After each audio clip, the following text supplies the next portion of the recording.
Welcome to Launch Story.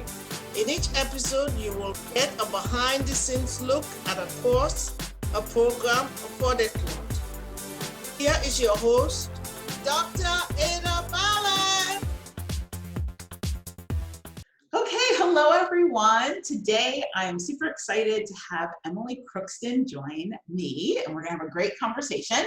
So Emily Crookston is a ghostwriter for rebels, renegades, and mavericks. She helps experts who are long on ideas but short on time write books, articles, and blog posts. As the Pocket PhD, Emily partners with individuals and brands to make boring or complex sound spectacular. Emily is also a speaker, a podcast guest, and like me, a former professor. When she's not writing intensely, she's most likely practicing yoga intensely. She lives for coffee shops that play great music to write to and desserts topped with real whipped cream. Oh, I love that. I love that. I love it. You can tell that you're a writer with that fabulous introduction.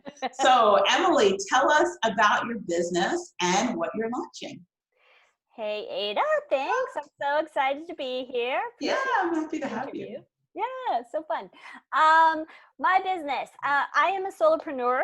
I work by myself most of the time as a ghostwriter, and I'm pretty happy with that most of the time. I can't say that, I'm not thinking about all the time who I can partner with, who can help me get this stuff done that I'm trying to do, and who can, take care of the tasks that I don't want to take care of. So I won't say that I'll be solopreneur forever, but right now it's working for me. For sure. I really, like my intro said, I love working with experts who have big ideas and, don't have as much time as I do to write up what they're thinking about. Right. My process for ghostwriting is really collaborative. We chat every week. We talk about different parts of the book. I go away and write, and my clients do most of the editing. Sometimes I do editing too. But it's a really collaborative process. My most, ideal clients and ideal engagements are when, I pull up the book and look at a piece and I can't remember whether I wrote it or they wrote it. Oh, that's awesome. Yeah, that's my favorite thing, because really I think what's key when you hire a ghostwriter is that your book ends up sounding like you and not somebody else who wrote it. Right.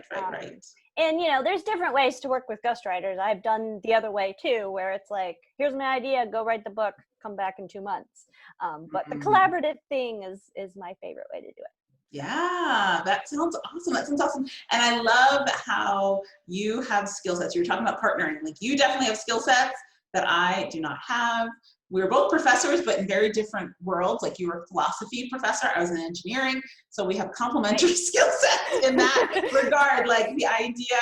And I've seen your writing, and it's just so fantastically beautiful. So it's like, oh, it's lovely to be like, I don't want to do this thing.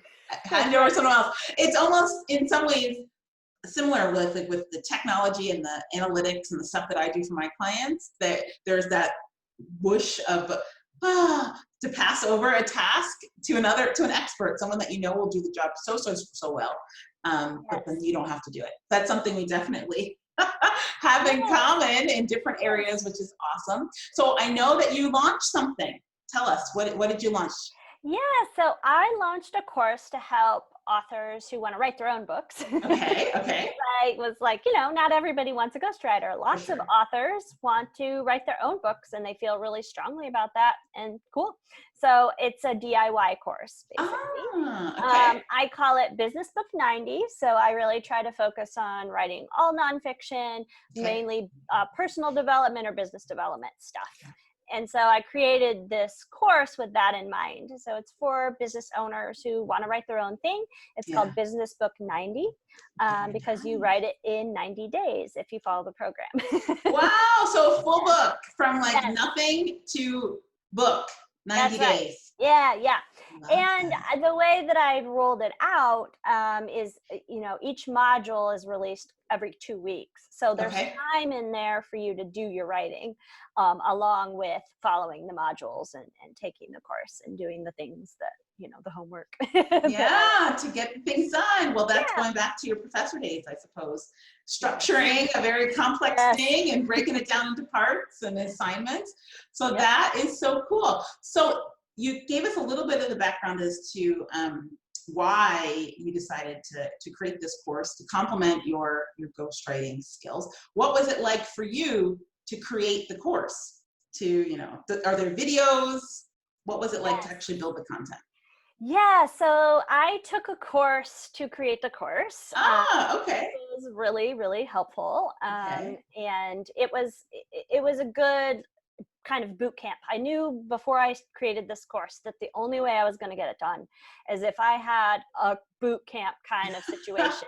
Okay. I knew that if I was going to just sit in my house and create this course by myself, I would spend a year coming up with the modules and recording everything and, making it perfect and re-recording and doing all the things. So Yes. I was really glad that I took this course because from the get-go, she was like, this course is about promoting and marketing your online course.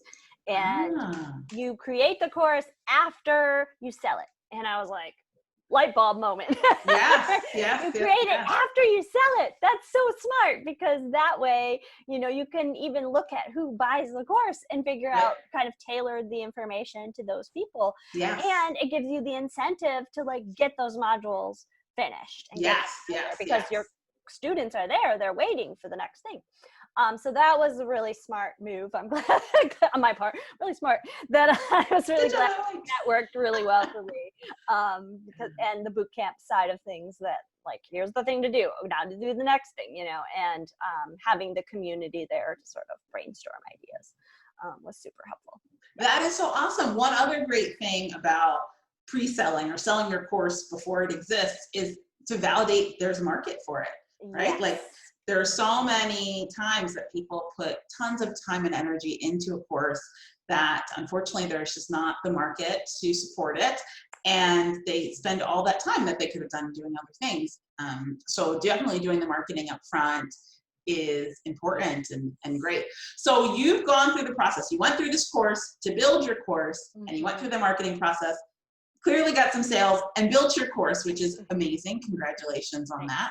What did you find to be the most challenging part throughout that process? Well, so I'll say it's hard to get all the marketing pieces to line up. Just logistically, that was a challenge, thinking it out and how far in advance do I start promoting this? How many emails do I need? What do I want each email to say? It's just a lot of prep work. Yes. Way ahead of time. And I think it's hard to estimate how long putting all of that together is going to take you when you're first starting out.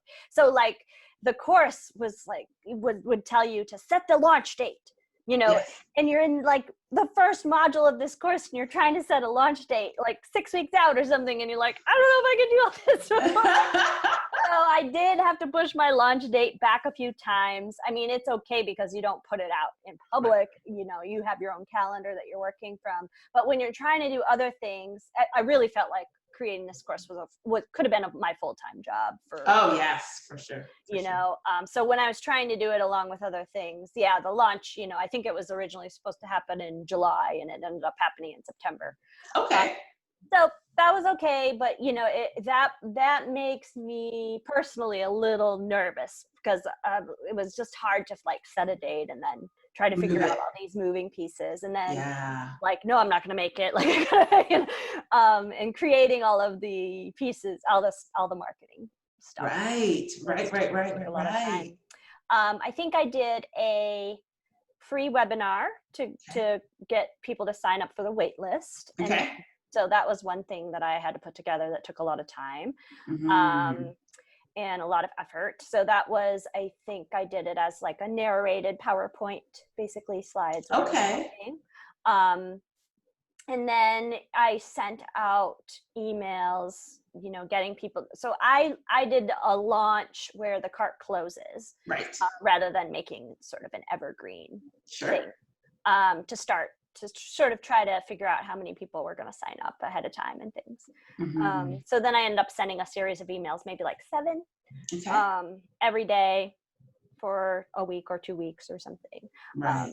to say cards closing, and Yes, the yes. last day, cards closing every hour or something. Yep. And I think the other challenge is it feels to me like it was a lot of repetition and like, oh my gosh, this is way more, this is a huge number of emails that I'm sending. I'm not used to emailing my list every day. Right.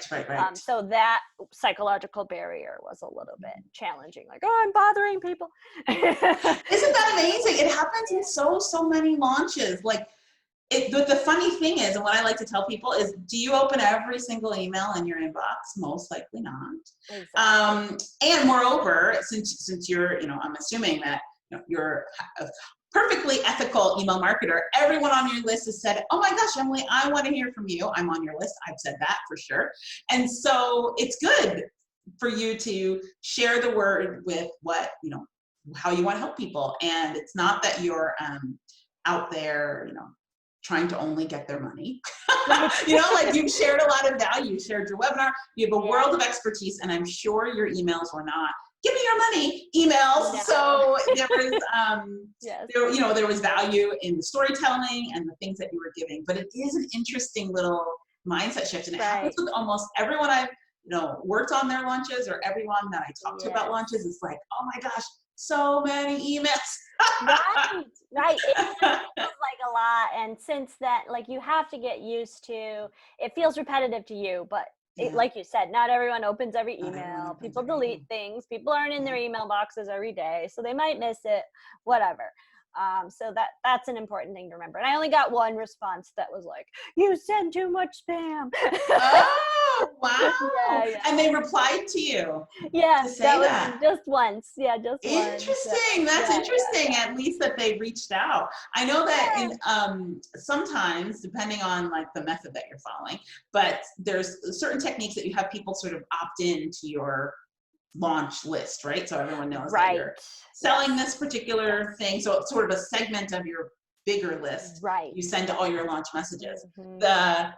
The good part about that is then people have like double given you their permission, right? I want to be on your list, and I want to hear about all this amazing thing that you're selling. Right. The hard part is identifying, maybe that's not hard, but the thing you need to do up front to sort of add on to that planning that you laid out earlier is to give yourself time to inform people about your list. Hey, this thing is happening, and I would love for you to hear more about it.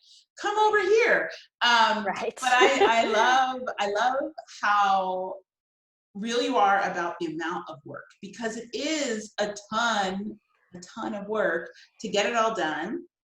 And in fact, it's one of the things I find myself helping people with often is like, okay, let's figure out what this whole big thing looks like called your launch, how many emails. And then once we see this big thing, we can work backwards and figure out, you want to do this in 2 weeks, but that's not really that's not really. Or you want to do it even if, there are clients that I've been in their launches I've been involved in that might take a year to plan out everything and do all those moving pieces. And I feel that it's so great for you to mention the other stuff you've got going on in your life. Like it may be easier for you to put everything together if this launch is all that you're doing in this particular point in time, but it's really important to know how much work it all is. Wow. It really is a lot. And I appreciate what you're saying about setting things up. Yeah, it could be super helpful to work with someone like you to sort of brainstorm, because when I'm alone in my own head, like, things get lost. And so even setting up the automation took me longer than I expected. And I get really flustered about that kind of thing. I worry about, is it going to work, right? Are they going to get the right emails, At the right time, right. And so, and that's the kind of thing that can really stop me in my tracks when it comes to doing the launch, like going through with it. It's just like, well, maybe not. I don't think I can handle that part, It's like, but it's good if you push through, right? Whatever the hard piece is, whatever the obstacle is for you, like just keep going. You get it done.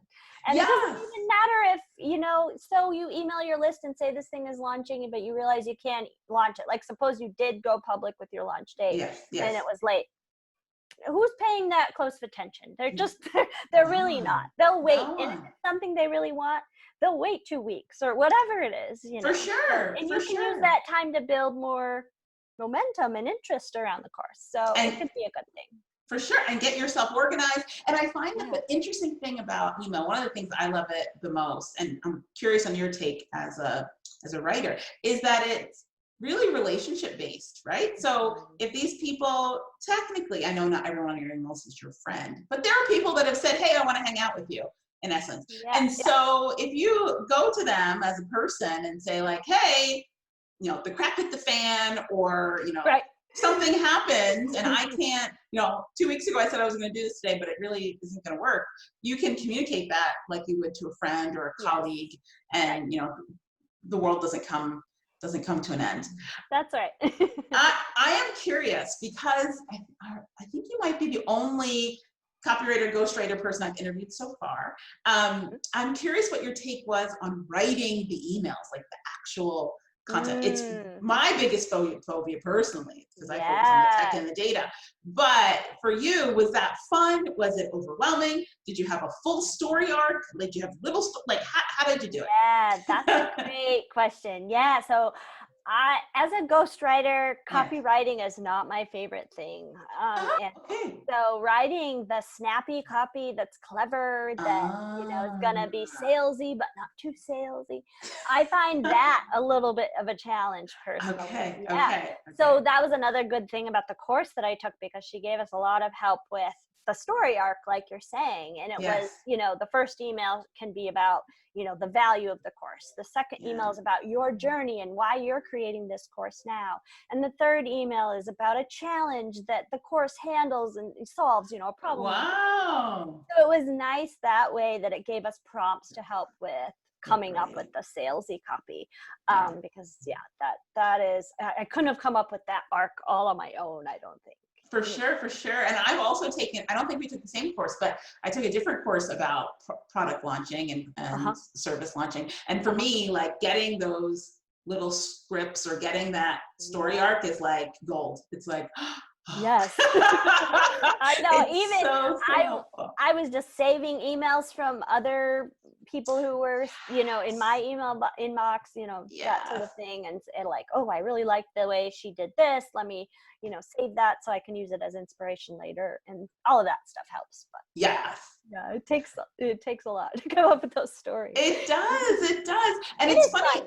It is fun once you have the structure. It's almost like if you're starting with absolutely nothing, it's like, OMG. But if you have the prompt and you're like, okay, I can fill in the blanks here. And that's a really great point. I also have, I don't think I've ever told anyone this, but I also have a little label, they're called in Gmail, called inspiration. And when I get really inspiring Gmail messages, things that I'm like, ooh, that was good. I label it inspiration to come back to in another point. So that's fun that you're doing that as well. There's so much to learn about, you know, amazing products and services that people are launching, but also the process of launching and how people deal with it. You mentioned earlier, like the whole evergreen versus, you know, a specific date. There's just so much you can learn from it. And sometimes I find myself joining email lists partially because I want the content and I'm interested, and partially just to say like, what are they going to do? Well, I want to see what happens. Oh, that's so fun. So your launch happened, you had people sign up, and then you were building the course. What was that process like? Yeah, so I was glad that I gave myself the 2 weeks between each module, because it was really comprehensive.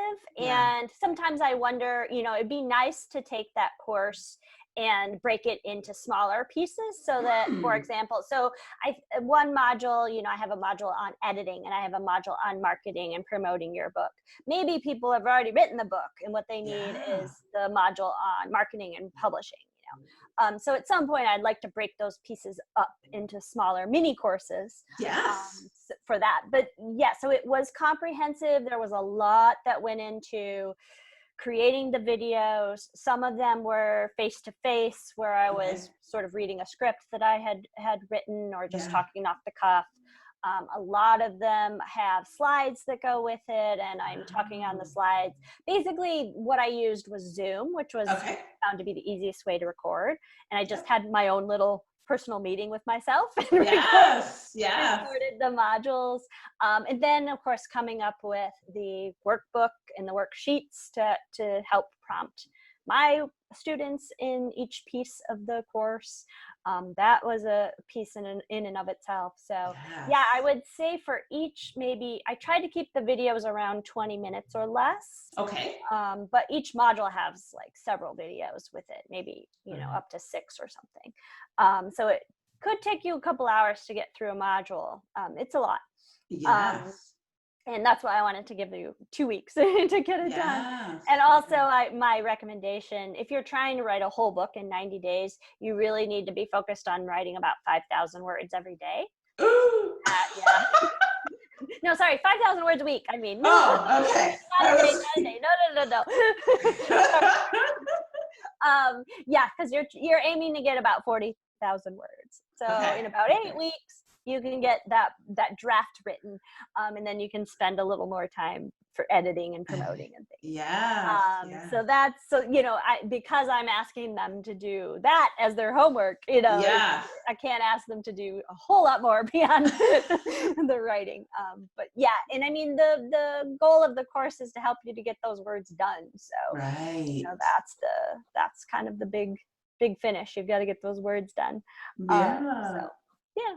That is very cool. And so much content. It's like, now as you're describing it more to me, I'm like, whoa, this is an amazing resource that you've created. In addition to the modules, were you chatting with people live? Like some online courses have, you know, virtual meetings or, you know, coaching calls, that people call it different things. Is that an aspect of your course or no? It is, yeah. So I created a Facebook group for the course.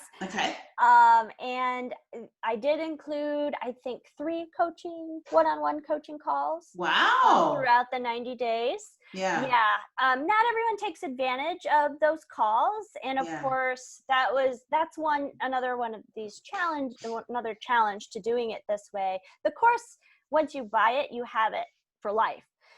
So I expect that not everyone is going to finish it in 90 days.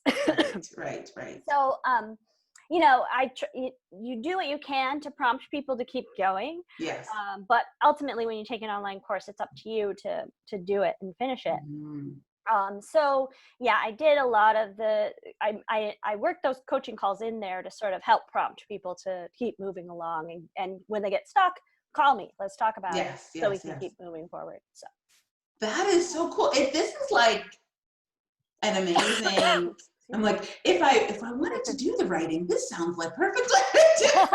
Right. Well, that was the hope, you know. But I think, you know, I think it's a little tough if you've never written a book, because you're looking at 12 weeks of your life, you know, and so that part, it makes it feel a little bit overwhelming. And I didn't know what to do to sort of mitigate that. Like, real truth, if you're going to write a book in 90 days, it's hard work. It takes time.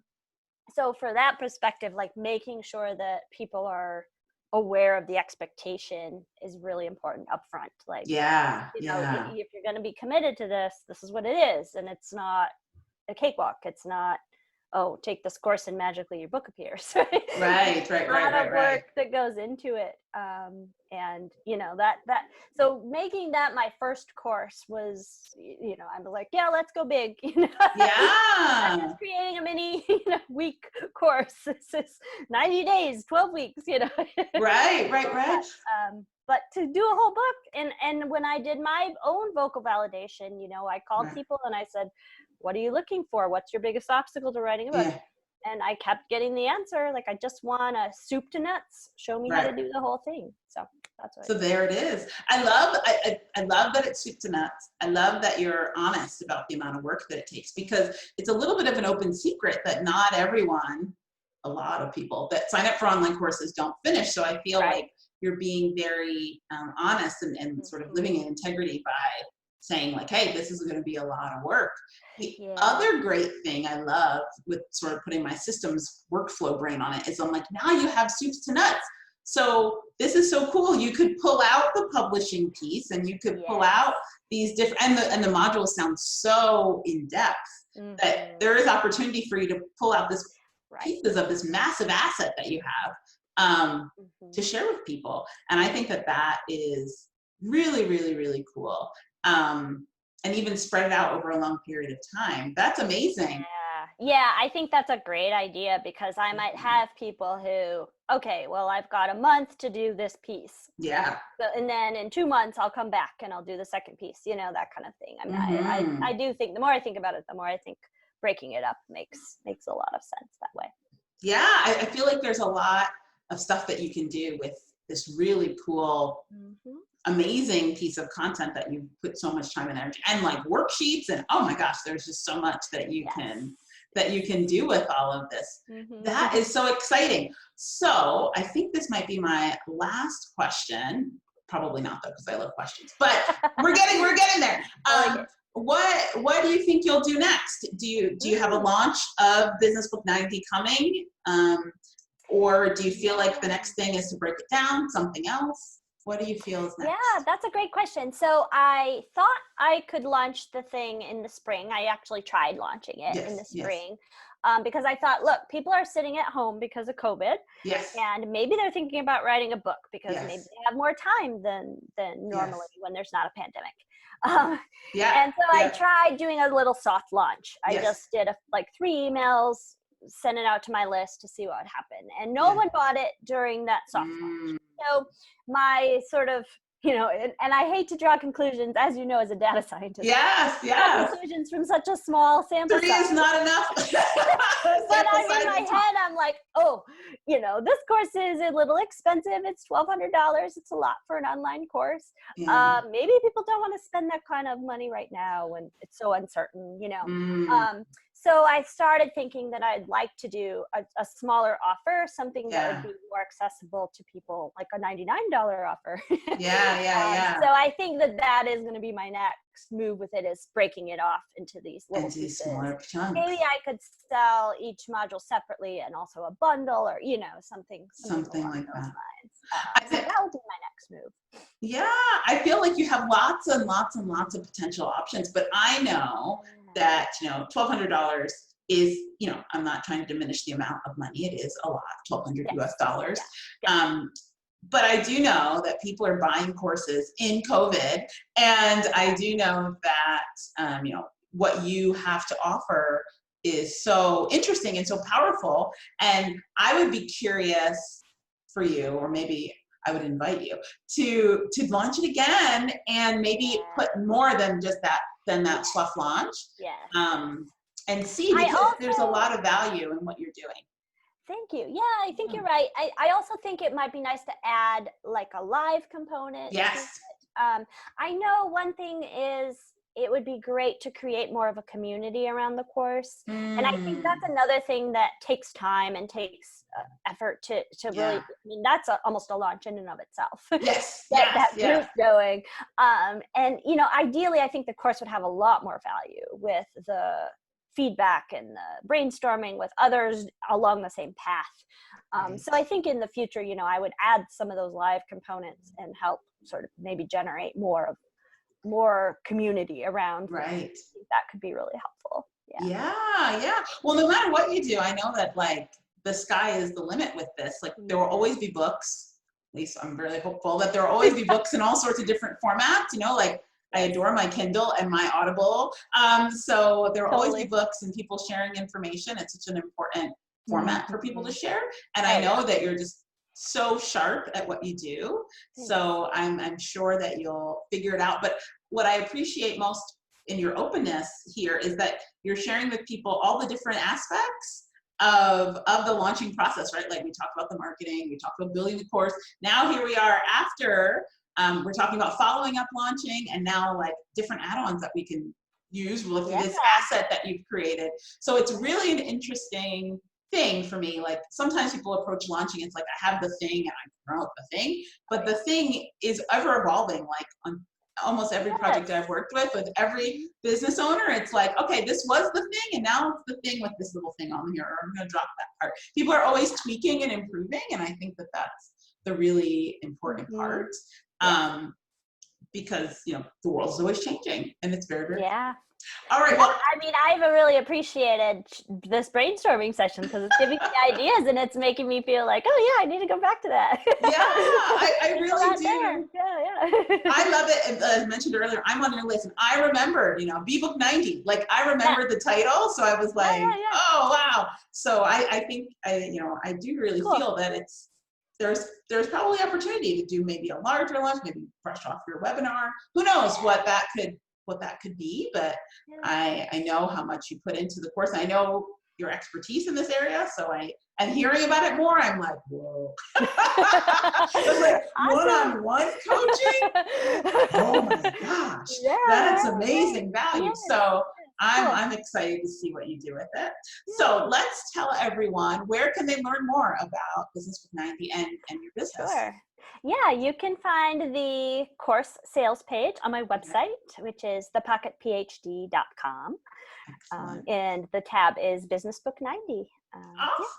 Awesome. It's been so much fun chatting with you, Emily. Well, it's always fun to chat with you, but this especially. And I'm really grateful for your time today. So thank you so much. Thank you, Ada. I've enjoyed it. Yay. Bye. All right. Bye-bye. Thanks for watching. Please subscribe to be notified for the next episode. If you know someone that would benefit from this episode, please share. If you are ready to improve your launch results, visit Dr. Ada's website at www.operationsallied.com. All of the links mentioned in the episode are in the description below. Have a great day.